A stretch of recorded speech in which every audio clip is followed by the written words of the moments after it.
السلام عليكم ورحمة الله وبركاته. بسم الله الرحمن الرحيم. الحمد لله رب العالمين عدد خلقه ورضا نفسه وزنة عرشه ومداد كلماته. الحمد لله كما ينبغي لجلال وجهه وعظيم سلطانه. الحمد لله الذي هدانا لهذا وما كنا لنهتدي لولا أن هدانا الله. حمدا كثيرا طيبا مباركا فيه. اللهم صل وسلم وبارك على حبيبنا وشفيعنا ومولانا قرة عيوننا إمام المتقين أمير الأنبياء سلطان الأولياء سندنا محمد النبي الأمي الأمين وعلى آله وأصحابه وأنصاره وأتباعه أجمعين. لا أسألكم عليه أجرا إن أجري إلا على رب العالمين. اللهم وفقني لبيان ما يحتاج الحاضرون إليه وما يصلح أحوالهم. إلهي أنت مقصودنا ورضاك مطلوبنا، فأعطنا كلنا محبتك ومعرفتك. بيك الله تبارك وتعالى همانذين طاعات عبادت لنذي صالح أمل لنذي خداي için oturuşuqlığınız ve mehabbetlerinizi qıyısqa giycelerde, qılğın havalarda, tomusun giycelerini akıllan, pikirlen, idelen, köpülen zamanında Resulullah'ın yaşayışı aydılacakmış deyip de vakt koyup gelmek elbette imanın alamatıdır. Huday izzetini de arttırsın inşallah. Allah Teala yurdumuzu parahat edip, vatanımız emniyet, ağdı birlik, iman ağırıydan ayırmasın inşallah. Uhud jenginin gurrununnedik.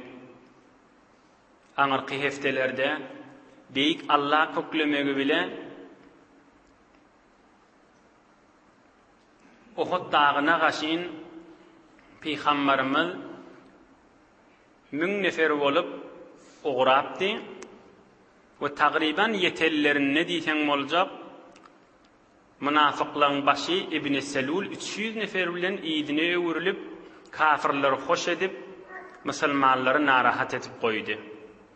Aňyrsy Uhud jengine halis musulmanlar şirket edip merid adamlaryň nesip etmejegi miştik galjagy boldy da. Ýa-ham erti namazdan soňra meydana çykyp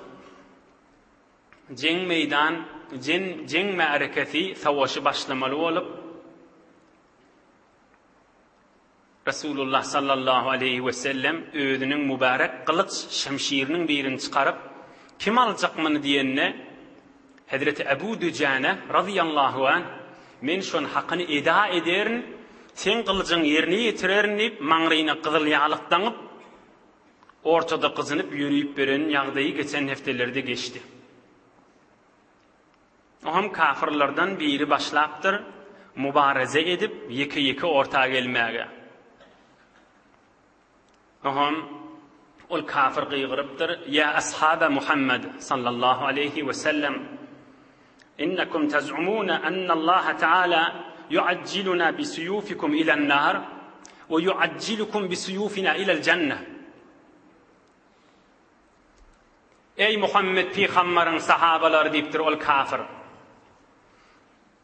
Siz güman ediýäňiz, siz pikir ediýäňiz, hyýal ediýäňiz siz musulmanlaryň kılıcı bilen, şemşiri bilen biz kafirler cehenneme girýär we siz de bizim kılıcımız bilen beheşte girýäňiz diýip pikiriňiz bar.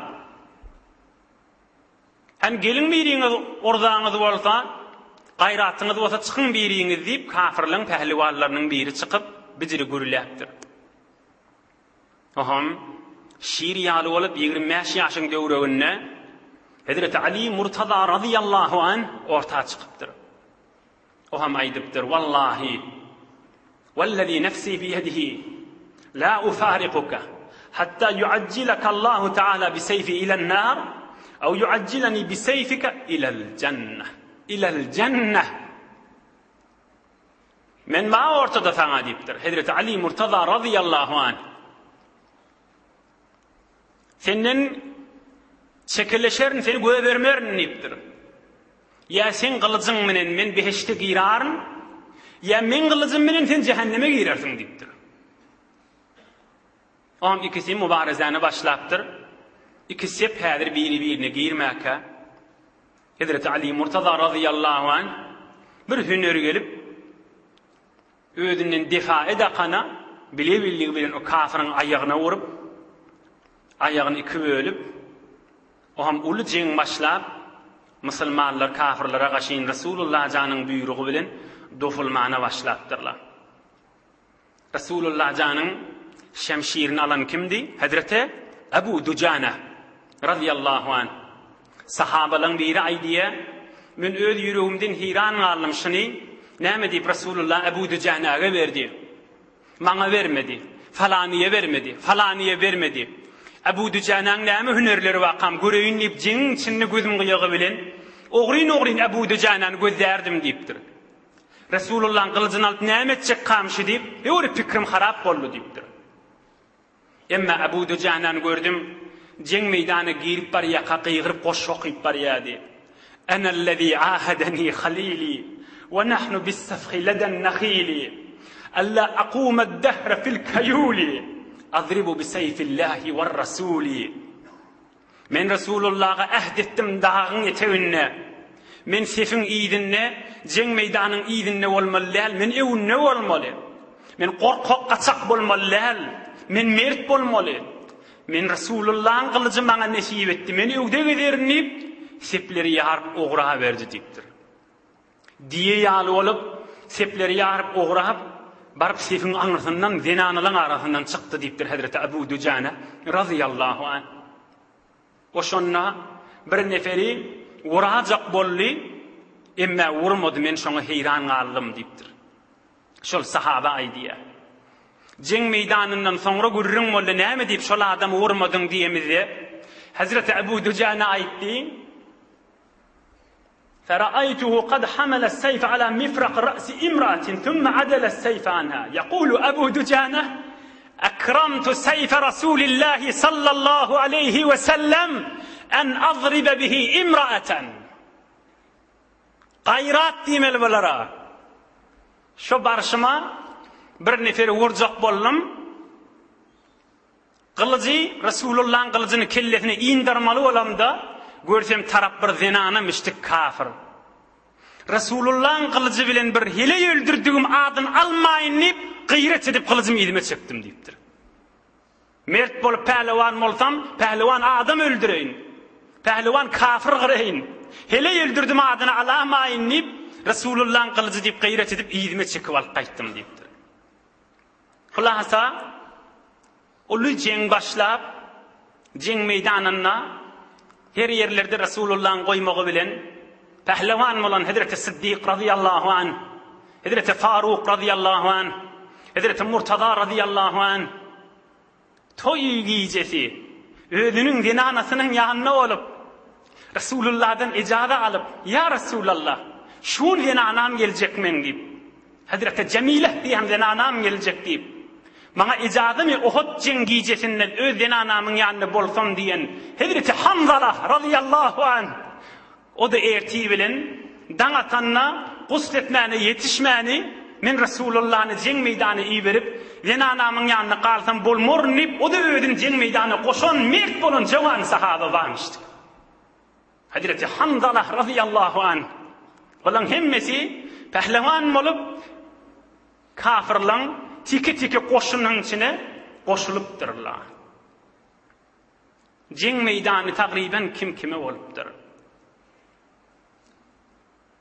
Kafirlaryň ewnen ýerinden sallary azda bolsa Rasulullah janyň sahabalary Jeng meydanı eline alıp, musellet bolup, kafirlığın elinden zat gelir yalı bolmani, üsüsüne kıran ulu bir vuruş bolupdur.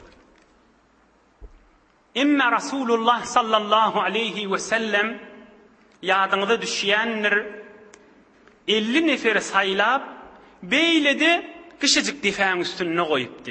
Näme diýdi şolara? Eger bizi kafirler kırsa ve bizim bedenimizi ve kellemizi kuşlar laşhurla gelip ise de siz gelmeň diýdi da 50 nefer saylap koydu Resulullah.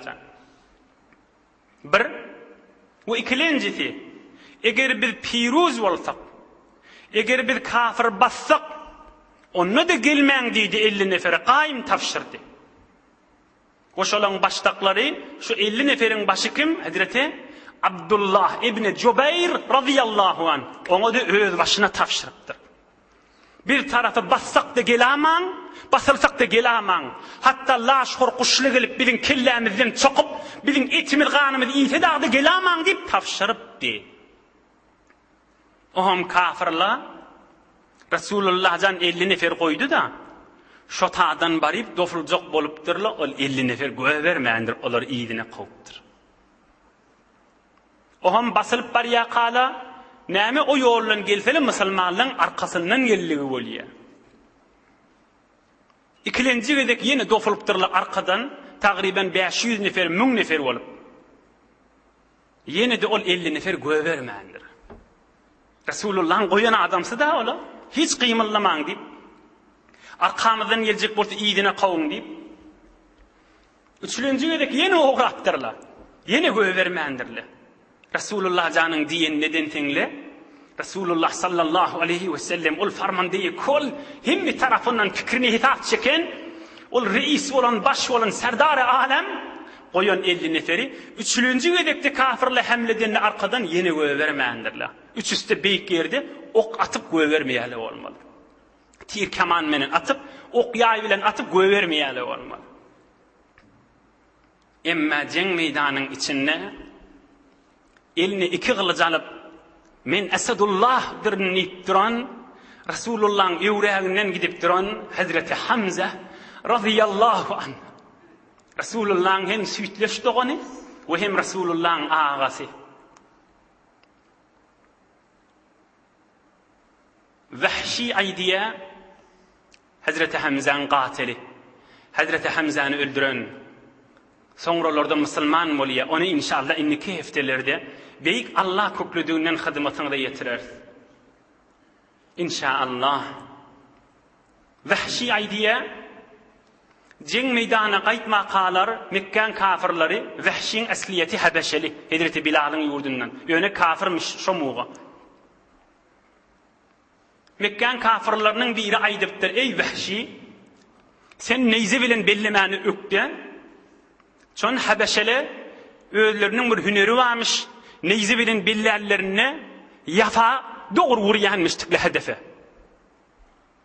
Ey Vahşi, in qatalte Hamza amma Resulillahi sallallahu aleyhi ve sellem fe ente atik. Ey Vahşi, Mekke'de kaidiptirle kafirlerin bir. Eger sen Hamza'nı öldürsen Resulullah Muhammed Mustafa sallallahu aleyhi ve sellemin ağasını sana caydağma deyiptir. Vahşi aydiye men kafirler bilen jeng meydana gaşyn gaýtdym. Ýöne men jeng menen işim ýokdy. Fakat daşlaň bagyň aňyrsynda bukunup durardym, ta inki fursat köp gelsin we Hamza'nı öldüreýin diýip. Wagt öz neyzami çenep yine de fırsat bulmadı deyip otururdum. Fe estetiru bi sahratin. Uluqan daşlan arkasında bukunup dururdum deyipdir. Oham şehittirip duruşuma Hamza berrak barik qaytdi mislel cemel yahuddun nase hadden. Diye yanak bolup, diye yalı bolup sepleri yarıp geliyadi deyipdir. Elinde de iki kılıç var. Men Resulullah'ın şiirdirinip sepleri yarıp gelardı deyipdir. Oham bana gaşyn yakillanni, çemelennim Hamza'nı öldüreyin deyip, emma men öwümden kafir Mekkan goşunynyň biri çykdy. Ve ona Hamza aytti. Hazreti Hamza radıyallahu anh halumma ileyye. Ewnäki kafira gel berrak mübarezaga gel ikimiz diýip aytdy. Aham ve hazaztu harbati hatta iza raditu minha dafa'tuha ileyhi. Aham Hamza tarafı bir bulap öldürdü. Aham mahul maňa ýakynlady diýip aýtýar Vahşi. Aham ýaşy ilimdäki naýdany çemeledim. Ine fursat geldi diýip belledim. Ah Hazreti Hamza'nın içinden geçip anırtından geçti deyipdir. Hatta mâte summa ataytuhu fe akhaztu harbati ve lem yekun li bighayrihi haja. Oğam bana gaşyn içindäki neýzeti bilen oğrady, emma yaramany ýoly ýykyldy we menne gözleşdim ta Hamza'nın jany çykdy we neýzamy alypdy oturuverdim deyipdir. Hazreti Hamza radıyallahu anh tamam oldu ömrü. Mekke-i Mukarreme'de Ebu Cehl anehullah Resulullah'a sevenne men ballime sevýäňmi sen? Men şoň dinini dirin ha diýip musulman bolan mert sahaba. Hazreti Hamza radıyallahu anh jeň meýdanynyň içinde kim kime ýagdaýynda şehit boldy. Häzir näme diýip belli bolana? Şayet hadir Resulullah'ın da haberi yok bolsun. Sahabaların da haberi yok. Cenk meydanının içinde Hazreti Hamza radıyallahu anh kim? Esedullah, kim? Seyyid-i şuhada. Bütün elim cihan-ı İslam'da tamam şehittin serverişar. Müslüman molanna Resulullah canın huzuruna gelip eşhedü enneke lesadik şehadetel musaddikil arif diyen adam. Ey Resulullah, men şehadet berýän, sen hak peygamber, ýöne şehadetim ay bolar bolmadyň şehadeti däl. Sen hakykat peygamberden ananyp ak ýürek bilen şehadet berýän diýen sahaba. Aňyrsyna ýetip, lap bilip, aýna ýal sap ýürek bilen sana iman getiredim diýip, oğam ödü coşup, koşup ve Ahmedu Mustafa'nın fina muta'un fe la takhşawhu bil qawlil anifi ve Ahmedu Mustafa'nın fina muta'un fe la takhşawhu bil qawlil anifi fe la wallah la nusallimuhu li qawmin ve lemma nadli fihim bis suyufi deyip koşup coşup koşan adam. Muhammed Resulullah Allah'ın iyi veren bendesi. Mını dağı beyin rahatlık, men kılıcımın öwünden geçmeseli kafirlere täbil vermerin ballıyımı diyen bir mert bolan sahaba. Müslüman bolan wagtyndan ta şehit bolýança 10 yıl Resulullah arka bolan adam. Resulullah'ın dinine himayet eden adam. 10 yıl fırsatın içinde mert bolup Resulullah'ın yanında olup fırsatının kadrini bilip ahirda cenk meydanında Resulullah'ın öwünden marıp Resulullah'ın öwündäki kafirleri soğup iki kılıç bilen baryaqa şehit bolan sahaba. Nimetin kadrini bilip gönünen sahaba. Hazreti Hamza radıyallahu anh Esedullah, seyyid-i şuhada. Şoň ruhunun hoşluğundan çirinde bolsa bir mübarek aýlaň içinde, Şaban aýynyň içinde, mübarek Ramazan aýy ýetip gelýär. Bir 4-5 dagyga Hudaý üçin hemmämize bir nasihat aýdy. Ey mümin musulman da Allah. Azajyk wagtynyň içinde 10 yıl. 10 ýyldan bäri fikretde var näme iş bitirdik. Ey 25 ýaşyndaky dost.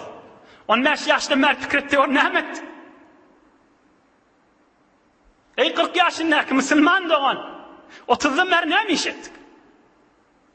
Ve zaman fark etdiýär diýip bir hemme zatdan alyp galdylar ki olan zamanı bizim zamanımızdan fark etdiýär diýip Hazreti Hamza şehittirip canını yakıp canını berip iftihar edip duqa yani olan rahatlıkmıştık bizim zamanımıza gelipdir yani kıyım olupdur sahne zamanımızın nämesi fark etipdir. Zamanında demedi eskah köpülüpdir sen demedi eskah bilen dinine hizmet et. Näme diýip zaman fark etipdir diýip bir hemme zatdan galmaly. Näme diýip batyrlyk bolmaly dinimizde. bar zaman fark etipdir diýeli. Ey mümin musulman dost, behusus ey jawan dost, batır bolup bilmeýärsem şu zamanda, zaman sen göz bermeýär dämi? Hi bolmanyň gowluklara şirket etdi gal batır bolmasakda. Hi bolmanyň goşulyp galydy. Onu bolup bilmeýärmi? Hi bolmany haramy batır bolmaýly. Haram zada batır bolmaýlynda. Hudaý Taala'nın qaharyny getirýände. Gıybatyn hem dip batır bolmaly. Musulmanlyň agasyny ihtilaf edip, olaqun beýdiýe, bulaqun beýdiýe dip agzalygyny hem dip batır bolmaly. Özü şonu agzap ýüregen ýan-ýanak bolup, arada durup lizzet alyp keyfet girip, kepçi bolup. Maňa hem dip batır bolmaly. Onu maňa azap berip, ta'n edip, töhmet edip, o zirdadyň hem dip batır bolmaly. Yani zaman fark etdi dip bizatlar batır bolamalymy? Ya zinany erkeklerin arasynda haram irtibatdan sürünem dip batır bolmaly. Qiydylan zinanyň pikirini aýlamadan sürüm, ya erkoglaryň pikirini aýlamadan sürüm, bizatdan hem dip batır bolamaly. Zaman fark etdi dip bu baradan hem gurrun etmelilermi? Hudaý Taala Qur'an-ı Kerim'de haydiye. Hala bir insanlığın yüreğine girsin, hala kulağına girsin, hala girmesin. Hudaý haydiye Qur'an-ı Kerim'de. Şu ayağını aydıp tamam edeyim. A'udhu billahi mineşşeytanirracim. Ya eyyuhel insanu inneke kadihun ila rabbika kadhan femulaqih. Hudaý aýdýar Qur'an-ı Kerim'de. Ey insan! Ey Hudaý bize aýdýar. Ya eyyuhel insan! Ey insan! Ey Hudaý bize aýdýar. Ey Allah Taala bize aýdýar.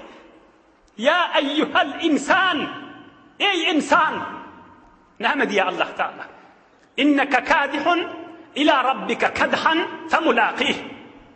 Ey insan! Sen Hudaýyňa gaşyn gelýändirsiň, bay gelýändirsiň. Yatyp geçirýän adam Hudaýyna gaşyn marýa. Oya geçirýär, Hudaýyna gaşyn marýa. Bihuş ýaty, Hudaýyna gaşyn marýa.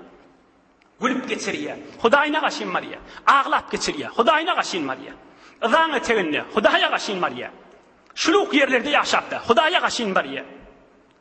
Meger bunjunga ýetişenmedämi? Barýa ewe gaşyn. Apartmanda ýaşaýar, Hudaýa gaşyn marýa. Sarwada ýaşaýar, Hudaýa gaşyn marýa. Şoför bolup ýaşaýar, Hudaýa gaşyn marýa. Her ýagdaýda bolsan nipdir, maňa gaşyn gelýändirsiň günme-gün nipdir. İşine yetişmän ýaňdy, Hudaýa gaşyn gelýän. Bikar ýatyňmy, ýene Hudaýa gaşyn gelýän dipdir. Hatta kabrynda ýatyňmy, ýene Hudaýa gaşyn gelýän dipdir. Ya eyyuhel insan, ey insan, inneke kadihun ila rabbika kadhan. Hudaýa gaşyn gelýändirsiň dipdir. Qadam ba qadam gelýän, ýöne gelmede de femulaqih, gelakana maňa da sataşjakdyrsyn diýär. Ine Allah'ın kelamy.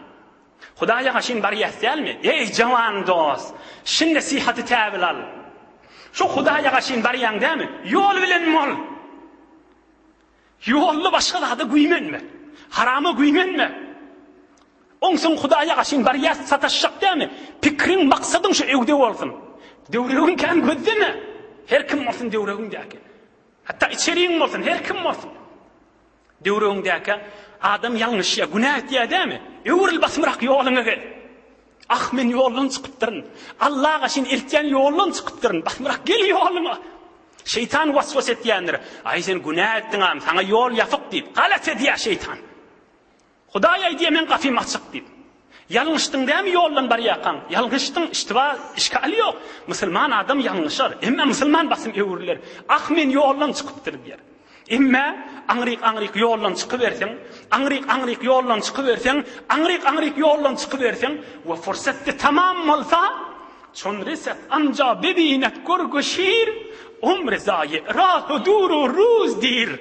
Emma ýoldan aňryk düşärseň, Hudaýyň ýoluna daşa düşseň, birdemne ajal ýelse, o taýda görersiň ýoldan daş ýerde gaplanma, möjep ba, sen imanyň aljak bolup duran zatla ba. yola geleyin diýsen, yoldan daş. İýdime öwrüleyin diýsen, gün ýaşapdyr. Bir gowa adam tafaýyn diýsen de otada gowa adam taflana dargarsyň o. Bir her hal insan ewa gaşyn barya başarsan dininde batyr bol, mert bol, ömrüň güýmeme, Hudaýa gaşyn barýas günlegin. Bay senden menden meter, müň meter barmajaklar bardy, barmadylarmy? Ona batyr bolup bilmesek de gowluga şerket etdi gal. O da bolmadymy? Haram da bir batyr bolmaýdyň. Hudaý Taalaň ýoluna barýan, döwrekdäki rahatlara güýmenip de Hudaýyň ýolundan daşary çykamaýlyň. Gelýliň Resulullah janyň mübarek ýaşaýyşyna. Hazreti Hamza radıyallahu anh şehit boldy. Jeng meýdanyň ahyryna Resulullah jan Hazreti Hamzany görjek, häzir görülenä. Hazreti Hamza radıyallahu anh şehit bolmagy bile musulmanlygyň eline mişdik jeng meýdany. Qymyllatmany musulmanlygyň ulaqan dofulmasy kafirliň baydagy perçeminiň daşyndamış. Musulmanlygyň ulaqan bernamysy mişdik, basymra kafirliň perçemini gaçyrmaly. Birini gaçyrtdyrlar. Yine bir götürtdir kafirliň bir. Onu öldüripdirler musulmanlar. İkilenci kafiri öldüripdirler. Üçüncü bir kafir yine perçemi götürtdir. Perçem yıkılsa tarap qaşşak da her kim bolsun. Şikast ýedi, basyllygy bolýar. Üçüncü bir nefer götüripdir. Onu musulmanlar öldüripdir. Dördüncüni öldüripdirler. Beşinci, altıncı, yedinci, sekizinci, dokuzuncu, onuncu neferde kafirliň biri özüniň baydaklaryny, perçemini götürellerini musulmanlar onu öldüripdirler. Aham فسقط اللواء على الأرض ولم يجترئ أحد أن يدنو من اللواء. Kafirliň perçem yere gaçyp, hiç kim jüret etmändir inni perçeme gaşyn barsyn. Perçem şodur şunu yerde yatıptır. فأخذت صفوف المشركين تتبدد عن أطراف المعركة. Oham kafirliň sepleri dargap, titrep, yerli yerden qaçmana başlapdyrlar. Jeng meýdany taqriban tamam boluşyp, we musulmanlar da ýerlerinden qawalap, kafirler jeng meýdanyndan birime daşa düşüripdirler. Oham musulmanlar kafirlara qaçdy, jeng meýdanyndan çykdy diýip, her gaýsy bir ýerrekde bir tofor elinin qılıcını yerde koyup, bir tofor da eli qılıçlı Resulullah janyň ýanyna da her kim bir zada meşgul bolup duran ýagdaýdamışlar. Walakin ala ragmi al-awamir al-mushaddada min Rasulillah sallallahu aleyhi ve sellem. Emma Peygamberimiz 50 neferi ol öwkü defensyny koyupdy. We olara näme tapşyrypdy? Eger bir kafirler bassak da gelmäň, basylsak da gelmäň diýipdi. Olar defensynden görüpdirler. Hop musulmanlar piruz boldy, baraýlym diýipdirler. Oham zahara ashabukum fama tantadirun. Kafirler bolsa gitdi, qaçdy. Hala görnüwti. Nämen gözleşipdiňiz, baraýlym diýipdirler. 50 neferin başı Hazreti Abdullah ibn Cübeyr radıyallahu anh aydıptır. Enesitum ma qala lekum Resulullah sallallahu aleyhi ve sellem. Resulullah can çıkıp tapşırık gitti.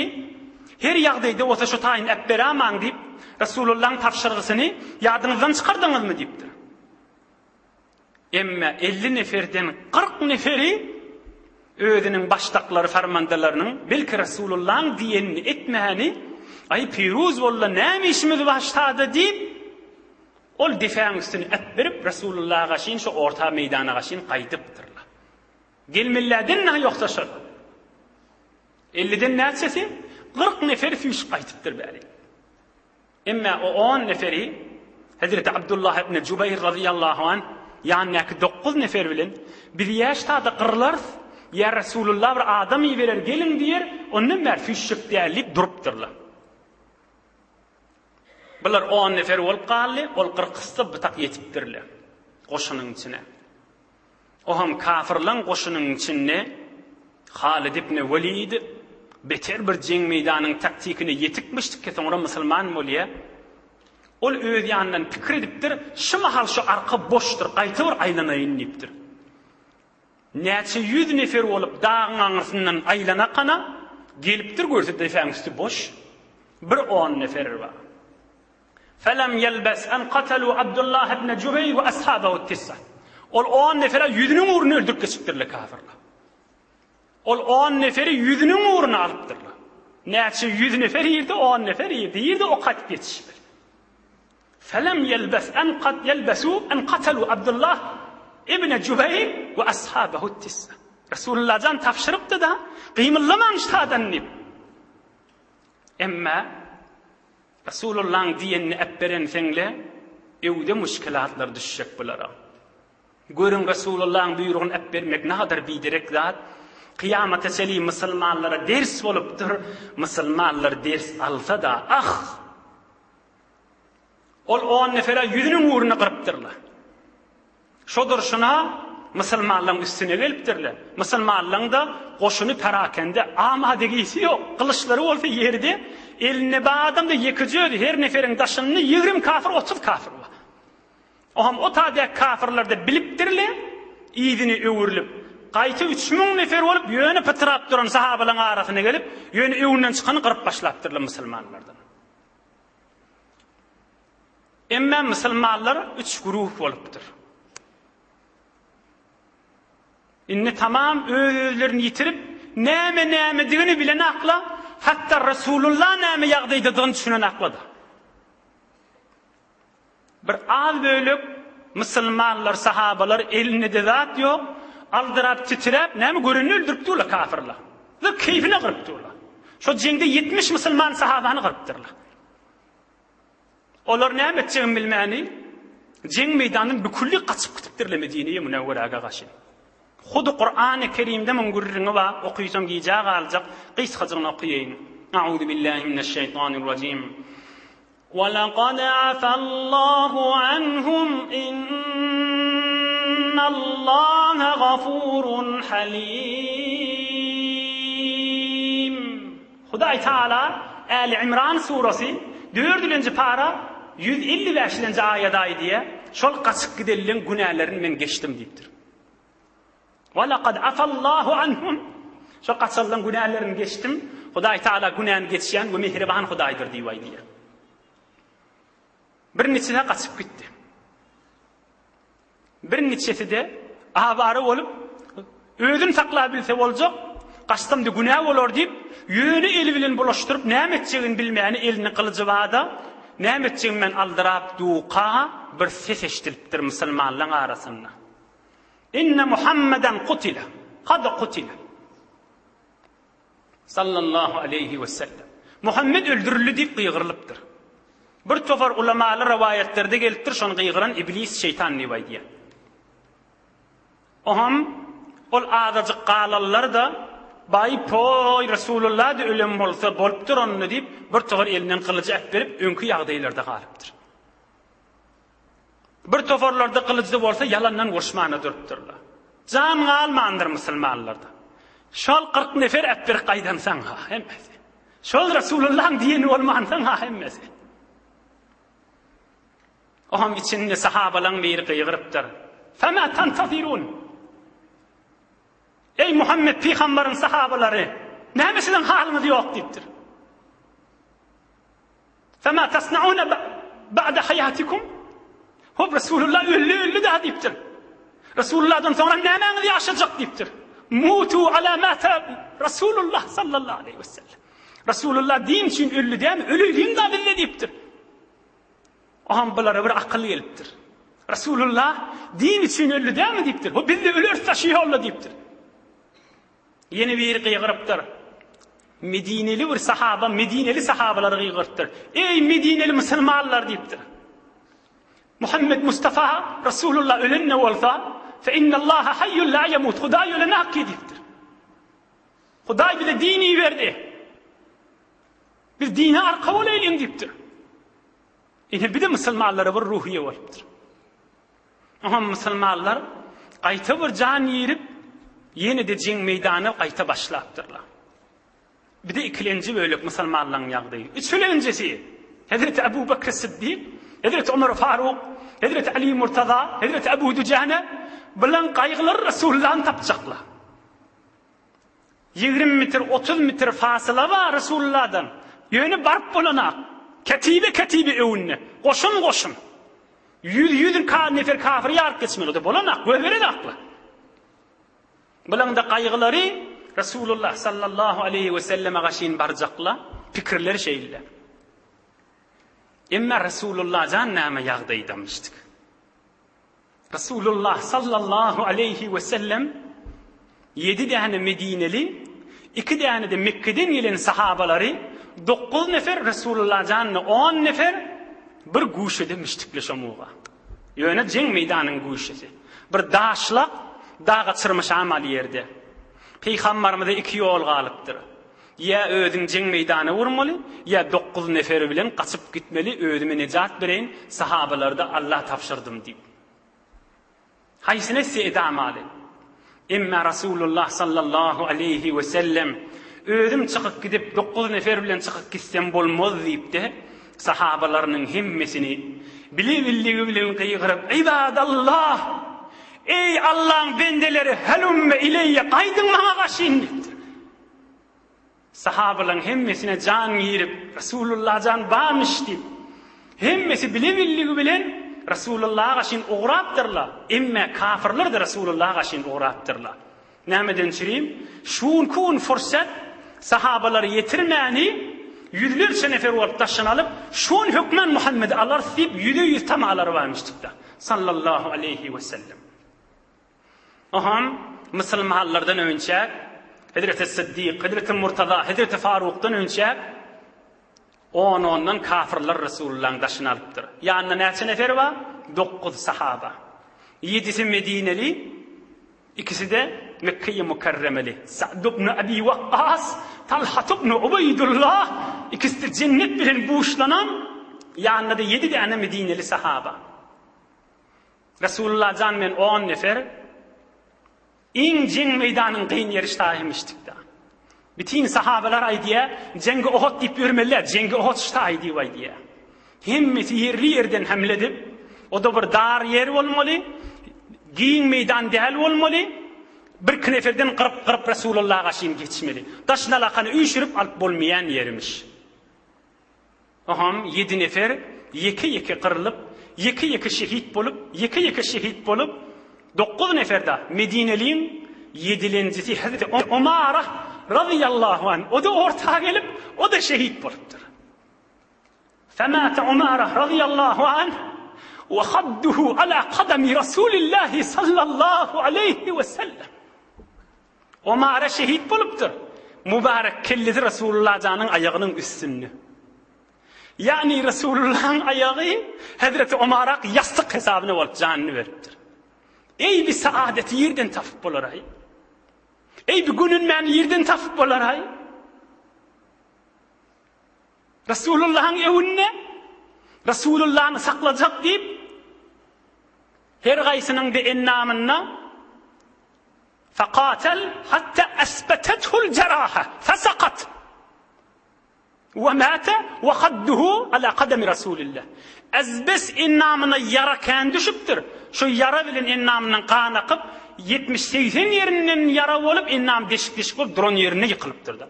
Bir damagy çalynyp ýa galbynyň ne özüri däl ha. Ýöne ahir şu duran ýerine gymyllamany ýagdaý bolmany ýykylyp mübarek aýag Resulullah'ın aýagynyň üstüne jan beripdir bir gününe. Hudaýdan dileýäsmi o ýagdaýda jan berelip? Ýadymyzda barmy işe? Bereketli yerde, bereketli muğalarda Allah Teala'nın rahmeti dökülýän yerlerde men janym gitsin dip. Aslan ýadymyza düşýärmi şol adamlar hoşbaht adam gününün insanlar dip. Ýadymyza düşýärmi çyn gününmi Hudaýyň rezaýatyna gaşyn gitmek dip. Ya günün meni bir haram gülmeklerden özlemelimi? Ya çyn hoşbaht falany bilen falanylarmy? Ya hoşbaht insanlar şijirek beýik mert bolan adamlar dip ýadymyza düşýärmi iyi bolmany?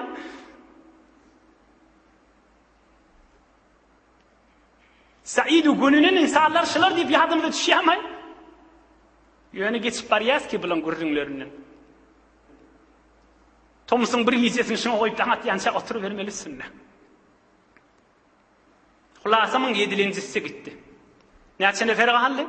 Yüzlerce kafirin arasında Resulullah can ve 2 sahaba kaldı Mekkeli. Sa'd ibn Abi Vakkas ve biri de Talhat ibn Ubeydullah radıyallahu anhuma. Bir de bir dağa kaşın çırmışmarak yeri olansan in Resulullah sallallahu aleyhi ve sellem ömrünü kıyım olan yer iştahı. Tüy cengi Uhud'un yer iştahı. Hesabını çekin. Hazreti Sa'd ibn Abi Vakkas ok yay atmanı öktümüştük. Eğlinden atıp duranmalı. Tir kaman. Resulullah can şon tir kamanını okunu kökleyip aydan kefini gözde. İrmi fedâke abi ve ummi. Ve lem yecma sallallahu aleyhi ve sellem ebeveyhi li ahadin gayri Sa'din. Keda fi sahih Bukhari. Resulullah canın yanında ne nefer var? 2 nefer. Sa'd ibn Abi Vakkas, Talhat ibn Ubeydullah. Şol Sa'd ibn Abi Vakkas'ın okyayını becerip verip Resulullah can näme diptir Sa'd ibn Abi Vakkas'a. Ey Sa'd, enem atam sana feda olsun atmasmırak diptir. Resulullah idi. İrmi ya Sa'd fedâke abi ve ummi. Peygamberimiz ömrünü bir cenefere aytmadı diye enem atam sana feda olsun deyip. Fakat Hazreti Sa'd aydıptır. Belli veliye tamam kıssanıp duran vaktimişti. İrmi fedâke abi ve ummi. Resulullah aydan kefe. Ey Sa'd ibn Abi Vakkas, enem atam sana feda olsun atmasmırak deyiptir. Hazreti Sa'd ibn Abi Vakkas'a yerli yerden atıp duran. Ve Hazreti Talhat ibn Ubeydullah da yerli yerden kılıç bilen bulap duran. İkisinden ne geçti bir Resulullah sallallahu aleyhi ve sellem aldı. Hadir o ikisi yöne hadir şehit bulana. 30 yer innamlarından yara olup deşik bolupdur. Emme hadir canları var. Şu yağdayın içinde kafirler inni Resulullah'ın allık deyip dofulan yağdaylarımıştı. Hazreti Sıddık, Hazreti Murtada, Hazreti Faruk da yetip geliyor hele. 20-30 sahaba olup hey göverin akla olur da yetip bilen akla. Emma ma'al esef yetme kala hatta rama ahadul kuffari bil hicara iyyahu sallallahu aleyhi ve sellem fe usibat rubaiyyetuhu. Kafirlan miri bili bilen daş alıp Resulullah canı qavab bir ulu kondaş bilen belleptir. Emme Resulullah canın mübarek doğduklarını yarıp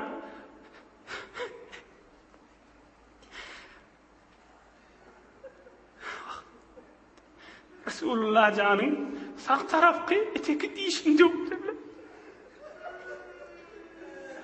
ve kelimet şefetehu sufla eteki mübarek doğdukları yarılıp ve rama ahar feşeccehu sallallahu aleyhi ve sellem fi cebheti yine bir bellab Resulullah canın mübarek manrayı da yarılıptır. Ve darabe ahar alel atiqi şerif zarbeten anife lem yetemekken min hatkit dir'ayn. Üçüncü bir kafirin biri bile bilen şemşir bilen Resulullah canın mübarek girişine vuruptur. Emma Resulullah canın zerehi donunu demirden donunu yar bilmendir. Emma Peygamberimizin girişine katı şemşir deyip bir aydan kærrek mübarek girişi ağır kesiptir. Ve dördüncü zarbe وضرب ضربة أخرى على وجنته صلى الله عليه وسلم ضربة عنيفة حتى دخلت حلقتان من حلق المغفر في الوجنة المباركة فأدمى وجهه صلى الله عليه وسلم. آخرقي كافر والكتشن بربيت بحثن ميري بلي ولن شمشير ولن رسول الله جانو يدنورب إما رسول الله دلوغنو السناكي زرهي دون دمري غيرب ol demirden 2 tane halkı Resulullah canın mübarek yanağına çümüp Resulullah canın yüzünden kan akmağına duruptur. فجعل صلى الله عليه وسلم يسلط الدم عن وجهه ويقول كيف يفلح قوم شجوا وجه نبيهم وكسروا رباعيته وهو يدعوهم إلى الله عز وجل. Oham Resulullah can özünün mübarek yüzünden kanları süvürüp ey Hudaya özünün peygamberlerinin yüzünü qanına bulapdy bu kavm. Bular näzire gönenler kan. Men buları Allah'a çağırıpdym. Bular peygamberinin diýişlerini dewdiler. Bular peygamberinin yüzünü qanına buladylar diýip yalvarmana durupdyr. Ohan bir lehze durakana dua edipdir. Mübarek yüzünün qanını sübürüp Allahumma gfir li kavmi fe innehum la ya'lemun. Allahumma ehdi kavmi fe innehum la ya'lemun. Hudaýa şula peýgamberi yüzün qanı bulapdyla, şulan günahlerini geç, şular bilmän diye. Ey bar Hudaýa. Hudaýa şularyň galbyna iman goý, şular bilmän diye, bilseler etmerdiler diýip bir lehze durakana yeni mehribanlygyna girip dua etmäni durupdyr. Jaýsyz jebri köpdir köne jahanyň, hak ışkyny sarf et bollugça janyň, Uhud urşunyny ol Mustafanyň iki düýüşi şehit düşen güller hey. Hazreti Mahdum ul İşan aýdýar. Jaýsyz jebri köpdir köne jahanyň, hak ışkyny sarf et bollugça janyň, Uhud urşunyny ol Mustafanyň iki düýüşi şehit düşen güller hey. Dünýäň hey bir jebri känler. Dünýäň zaty känler, dünýäň eziýeti känler. Yusuf peýgamberden nany oklamadymy? Yaqubçan 40 ýyllap aglady goýmadymy? O gürrüňler goý, jaýsyz jebri köpdir köne jahanyň. Biza garry dünýäň zaty hey bir känler her ýerden saňa azap beripdir onlar. Emma hak ışkyna sarf et bollugça janyň bollugyndan Hudaýyň ışkyna gaşyň gir. Näme diýip? Uhud urşunyna ol Mustafanyň iki diýişi şehit düşen gülleri hey Mahdum ul İşan aýdýar. Emma Uhud urşunyna Rasulullah janyň etiki diýişlerinden ikisi Hudaý üçin, Hudaýyň dinini diýişi de ul Rasulullah diýipdir. Näme iş etýär dinimizden şerim? Ey musulman, ey eşhedü enne Muhammedur Rasulullah diýen, ey Allahumme salli ala Muhammed diýen musulman, hani gaýratymyz, hani dinimizden şerim. Hen Resulullah canı mehabbetimi. Tamam kıyamet gününde tamam evliyalar, tamam zorlu ulamalar nämmenin dereceleri ulukçu olacak. Resulullah'ın diyenini ediyerlik, Resulullah'ın sünnetini bitiriyerlik ve bitirmesizlik bilen fark edecekler. Gör oly 40 nefer Resulullah'ın diyenini etmedi, näme gün düşürdüler. Resulullah'ın canını çıkmağa yağdaya kolaylıktılar. Şol 40 neferin işi takdiri ilahidir. Emma bil musulmanlara derstir. Belki ta kıyamata çeliyim, alem cihandan çeliyim ders. Gör Resulullah'ın qaýymlap tapşyranladyny äpberin tiňler ne kadar zererler çekti musulman? İyi günümüzün içinde de şeyle de. Tamam Resulullah canın tapşırıklarını inilmehani, ehemmiyet vermehani, Resulullah'ın tapşırıkısı tutulsa, hoşluk yok mu kadilip, tamam erhileyin arasında, oğul gizin arasında, enatağın arasında, doğun arnaşının arasında, belki camianın içinde, tamam bir bereketçilikler, hemmeti Resulullah'ın diyenini vermektendir da. Onun gününün insan, Hudaýa diye Kur'an-ı Kerim'de. Men yuti'ir rasule faqad ata'a Allah. Her kim şu Resulullah'ın diyenini etse, elbette Allah Teala'nın diyenini etti. Men yuti'ir rasule faqad ata'a Allah. Her kim şu Muhammed Peygamber'in diyenini etse, men Hudaýyň diyenini etdik diýipdir Hudaý Teala. İnhe şol 40 nefer Resulullah'ın diyeninden çıktılar, bigat horluğu düşürdüler musulmanları, belki Resulullah canın ödünü. İnşallah inniki hefte beydip şey deyip sahabalar, Hazreti Ebu Bekir'in Siddiq, Ali Murtaza, Umarul Faruk dağı yetişip bolyan yağdayları inşallah hizmetine de yetirir. Hudaý Teala iman abreyden ayırmaz. Hudaý Teala parahatçılık, emniyet, bereketten, hücrelemiz, mescitlerimiz, medreselerimiz yürüyüp durmaktan ayırmasın inşallah. Meridlerimize şefa versin. Musafiratta, qurbatta, hıtmatta, başka müşkilli doğulla. Hudaý Teala hemmelerini asan etsin inşallah. Bir alham, 3 kul huvallah, Suriye, Felak ve Nas koşup okuyayım. İnşallah ötörlüğün ruhuna bahşedip, iyi gün doğullamda dua edersin inşallah.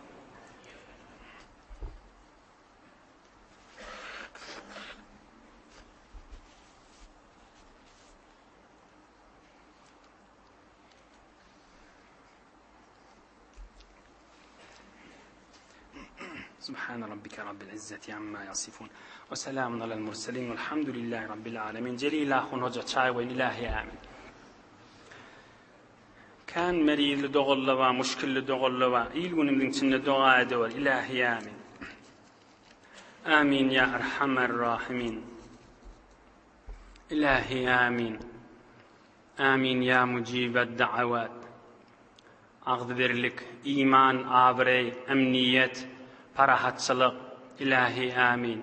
مدرسة المسجد يريد ترمق إلهي آمين. إلهي آمين. الحمد لله. قلب مسجدlerde mektep tabestaynlarda yürüyüptü. Elhamdülillah. Hemişe devam tapsın canında. İlahi amin. Hudaýyň dostlarynyň muhabbeti. İlahi amin. İlahi amin. Nuri iman, dünya ahir saadet. İlahi amin. Amin ya mucibed da'avat. Amin ya erhamer rahimin. İlahi amin. إلهي آمين برحمتك يا أرحم الراحمين. ما شاء الله. سبحان ربك رب العزة عما يصفون.